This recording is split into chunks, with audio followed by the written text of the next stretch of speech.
I believe in that one. Right. And ఇప్పుడు మీరు construction ఫేజ్లో కూడా ఉన్నారు కాబట్టి లైక్ కన్స్ట్రక్షన్ వైజ్ కూడా technology has been adapting so much, అంటే ఇన్నోవేషన్ ఎక్కువైపోయింది. లైక్ రీసెంట్గా నేను జపాన్లో ఒక న్యూస్ చూసామన్నమాట. 6 అవర్స్లో ఒక రైల్వే స్టేషన్ బిల్డ్ చేయగలిగినారు. అంత అంటే లైక్ 3D ప్రింట్ టెక్నాలజీ అయిపోయింది, ఇంకా లాట్ ఆఫ్ అప్గ్రేడేషన్స్ అవుతున్నాయి. సో ఆ స్కోప్ ఆఫ్ టెక్నాలజీ మన ఇండియాలో వర్కౌట్ అవుతుంది అంటారా? అసలు వస్తుందా అసలు? అంటే ఓకే, మీరు చెప్పినట్టు ఇప్పుడు జపాన్ అంటే మనకు technically they are more advanced than actually. Almost మనం ఇప్పుడు జపాన్ చూసినప్పుడు జపాన్ పోయేస్తే మనకు అర్థమైపోతుంది ఆల్మోస్ట్ ఇప్పుడు మనం ఉన్న కండిషన్ చూస్తే ఒక 50 years అడ్వాన్స్ ఉన్నట్టు అనిపిస్తుంది వాళ్ళు యాక్చువల్లీ. ఎందుకంటే everywhere they are using that technology.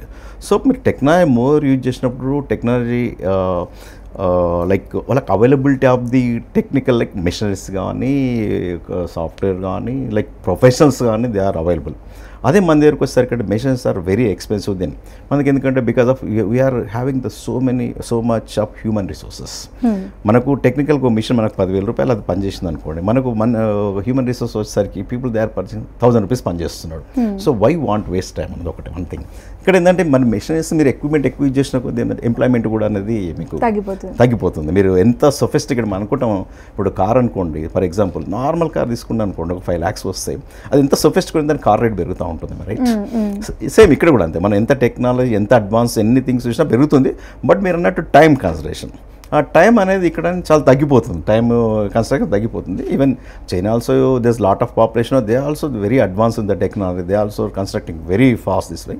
దాన్ని ఏంటంటే ఇంకోటి వన్ మోర్ థింగ్ ఏంటంటే దాంట్లో ఏంటంటే మీకు ఒక రైల్వే స్టేషన్ 6 hours కట్టింది ఒకటే చూస్తున్నారు, కానీ ఆ 6 hours కట్టే కంటే ముందు ఆ రైల్వే స్టేషన్ కావాల్సిన ఎవ్రీ ఎక్విప్మెంట్ వాళ్ళు ప్రిపేర్ చేసుకోవడానికి ఒక 1 year 2 years వర్క్ చేస్తారు.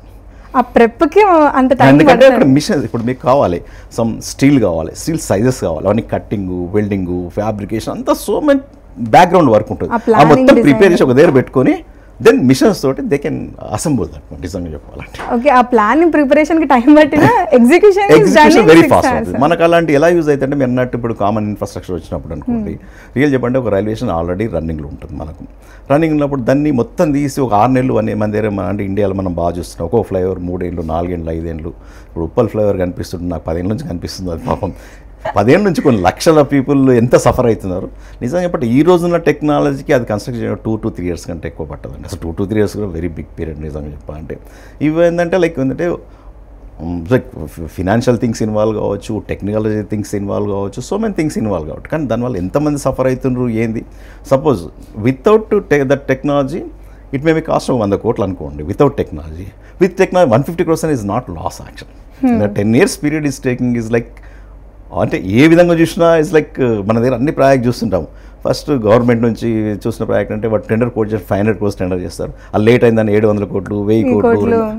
అసలు నిజంగా చెప్పాలంటే it's not the correct practice.